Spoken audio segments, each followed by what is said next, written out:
오늘 역시 우리가 사무엘하 22장 말씀으로 또 은혜를 나누겠습니다. 다윗이 이제 전쟁이 끝나고 하나님께 노래를 지어서 하나님께 찬양하는 그 찬양의 내용을 지금 우리는 보고 있습니다. 우리가 이 다윗의 찬양을 보고서 정말 마음에 담아야 할 것들이 여기에 있기에 우리가 이 말씀을 자세히 그렇게 보아야 될 필요가 있습니다. 과연 무엇이 하나님께서 기뻐하시는 찬양이 되는가? 또 어떻게 하는 것이 과연 하나님을 찬양하는 것인가? 라는 것을 우리는 이 말씀을 통해서 우리가 정확하게 알고 정말 우리의 삶에서 하나님이 기뻐하시는 그런 찬양을 드릴 수 있는 귀한 말씀의 근거를 우리가 여기서 찾기를 원합니다. 다윗이 계속 하나님께 찬양하는데 우리가 이 7절에 보면 내가 환난 중에서 여호와께 아뢰며 나의 하나님께 아뢰었더니 그가 그의 성전에서 내 소리를 들으시며 나의 부르짖음이 그의 귀에 들렸도다. 다윗이 지금 뭐라고 말합니까? 성전에서 하나님께 아뢰었다. 환난 중에서 하나님께 아뢰었다. 라고 그렇게 지금 하나님께 이렇게 고백하고 있죠. 자, 환난 중에서 다윗이 지금 하나님께 고백하였다라는 말씀을 보니까 우리는 이게 그냥 그러려니라고 우리는 생각할 수 있죠. 그런데 과연 우리 자신을 한번 돌아볼 수 있어야 합니다. 과연 나는 환난 중에 누구에게 아뢰었던가?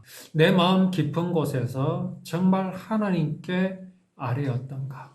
물론 이런 경우가 있습니다. 내가 지금 겪고 있는 어떤 일의 경중에 따라서 하나님께 기도할 때가 있고 내 스스로가 그 문제를 해결하려고 할 때가 사실 있습니다. 정말 이거는 나로서는 도저히 해결할 수 없을 것이라는 그런 생각이 들었을 때에는 우리는 어떻게 합니까? 하나님을 찾습니다. 그러나 어떤 문제가 그렇게 심각하지 않을 때에는 우리는 어떻게 합니까? 그만 내 생각과 내 방법에 의지하게 되는 경우가 참 많이 있음을 우리는 하나님 앞에 고백하지 않을 수 없습니다. 다윗도 역시 마찬가지였습니다. 그가 참 어려운 가운데 있을 때에는 하나님을 찾았지만 그가 평안한 가운데 있을 때는 어떻게 했습니까? 그만 세상을 바라보게 되고 자기의 생각을 의지하게 되는 그런 모습들을 우리는 보아왔지요. 그러나 오늘 여기 다윗의 고백은 환난 중에 여호와께 아뢰며 나의 하나님께 아뢰었더니 그가 그의 성전에서 내 소리를 들으시니요. 다윗이 가장 환난 가운데 있었을 때가 언제였던 것 같습니까? 사울에게 쫓길 때입니까? 아니면은 전쟁에 나섰을 때입니까? 언제였다고 생각이 됩니까? 다윗이 가장 어려웠을 때는 전쟁 중이 아니었습니다. 이제 전쟁은 다 끝나고 그가 아무 할 일이 없이 궁전 옥상을 거닐 때 그때였습니다. 전쟁은 부하들이 대신하여 주고 자신은 이제 할 일이 없어졌습니다. 하나님을 찾을 일도 없어졌습니다. 물론 그건 다윗의 생각입니다.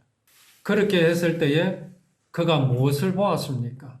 신하의 아내를 훔쳐보게 되었고 그 신하의 아내를 빼앗기 위해서 그 자기의 충신, 그 신하를 죽을 수밖에 없는 죽을 것이 뻔한 전쟁터로 보내어 죽게 하였지요.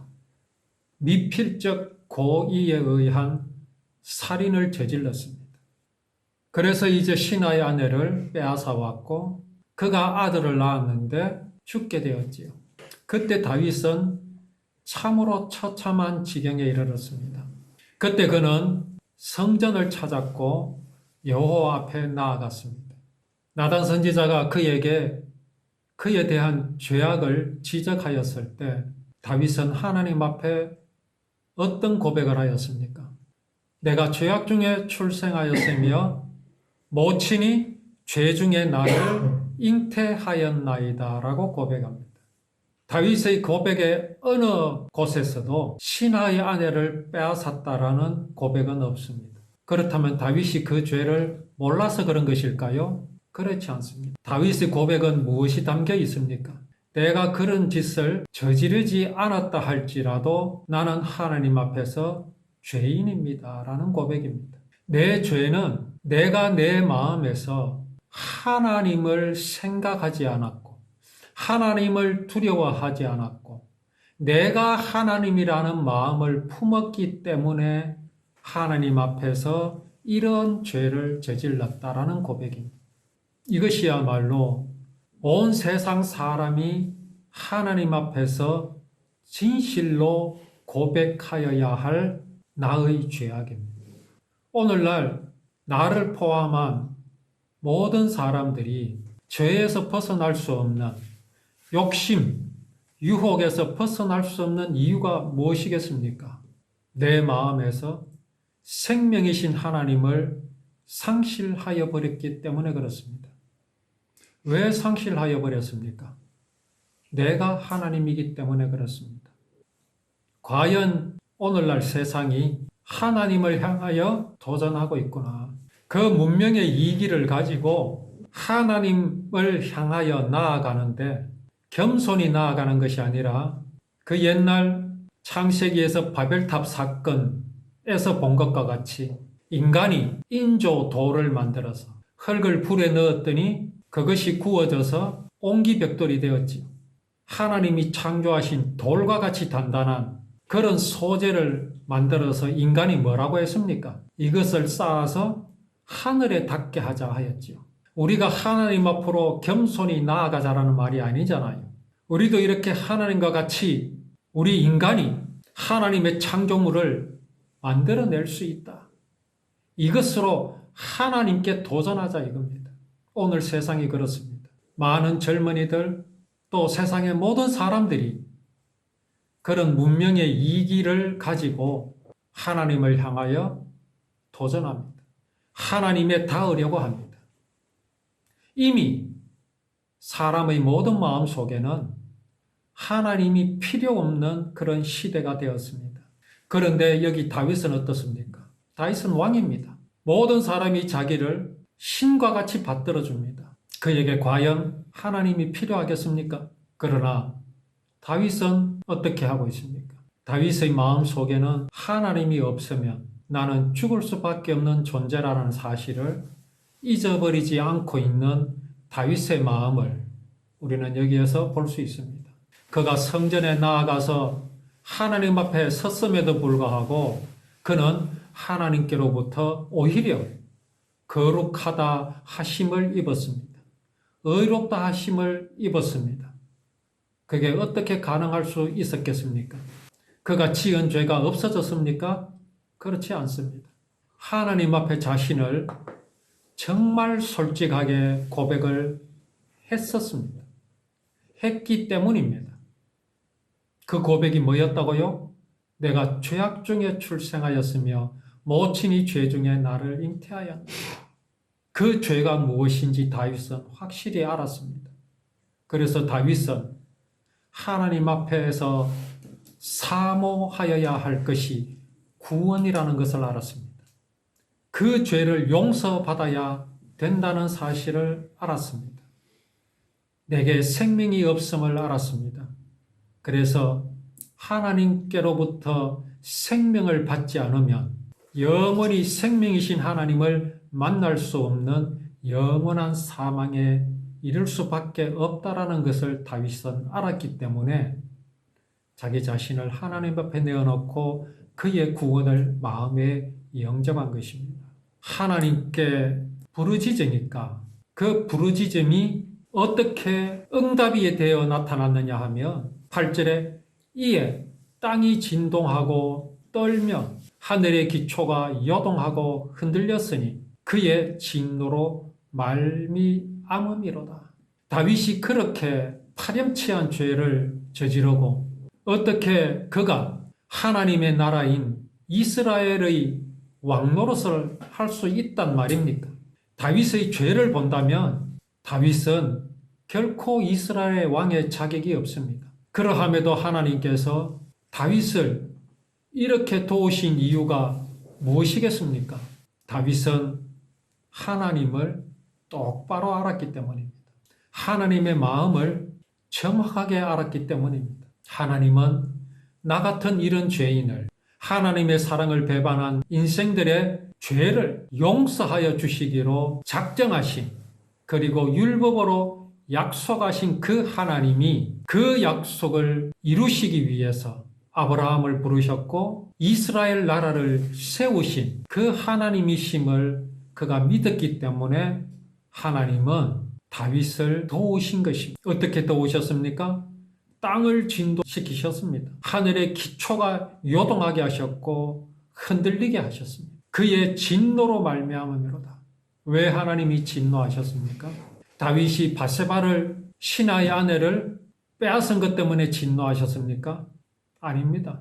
하나님께서 약속하신 가나안 땅, 그것에서 구원을 이루시고자 아브라함의 후손을 그 땅에 보내시고 그 땅에서 언약을 이루시려는 것을 방해하는 사단의 세력을 향하여 하나님은 진노하셨다라는 것을 우리는 분명히 알아야 합니다.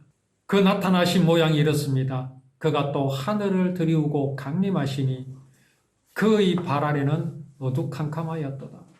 그룹을 타고 나르시며 바람 날개 위에 나타나셨도다. 그가 흑암 곧 모인 물과 공중의 빽빽한 구름으로 둘린 장막을 삼으며 그 앞에 있는 광채로 말미암아 숯불이 피었도다.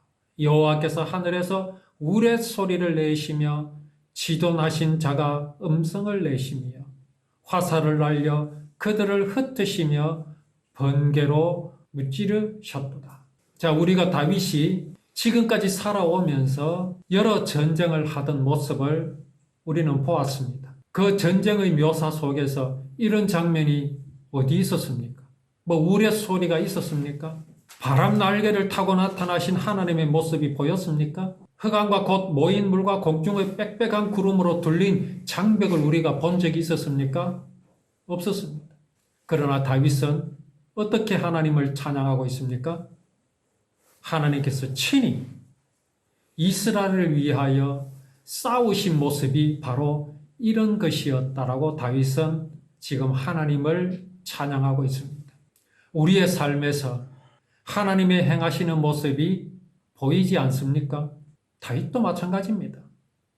그가 전쟁하면서 사울에게 쫓기면서 그의 아들 압살롬에게 쫓기면서 그는 이러한 모습을 본 적이 없습니다.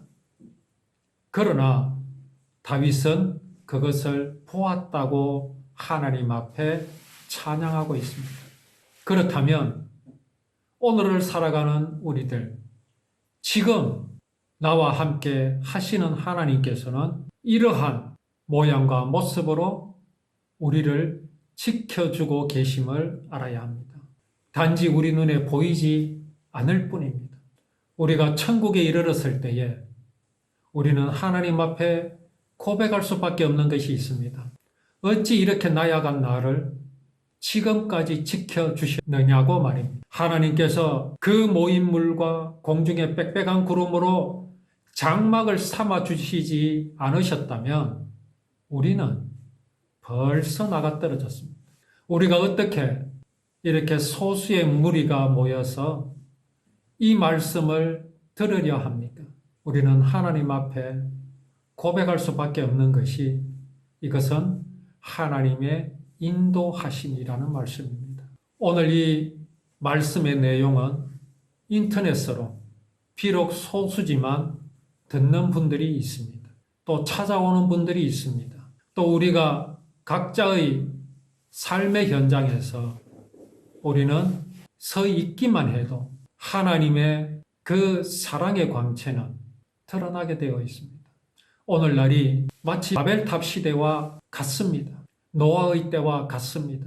그러나 우리는 오늘 이 다윗의 고백을 보면서 다윗을 지키신 하나님, 이스라엘을 지키신 그 하나님이 다윗이 지금 그가 마치 본 것처럼 말하는, 또 그가 실제로 보아온 그 하나님의 신실하신, 다윗과 함께 하신 것과 동일하게 지금 나와 함께 하고 계심에 우리는 하나님을 향하여 감사드리고 정말 큰 자부심을 가지고 우리가 하나님 앞에서 믿음 생활을 영위하는, 그래서 하나님을 기쁘시게 하는 우리의 삶이 되기를 원합니다.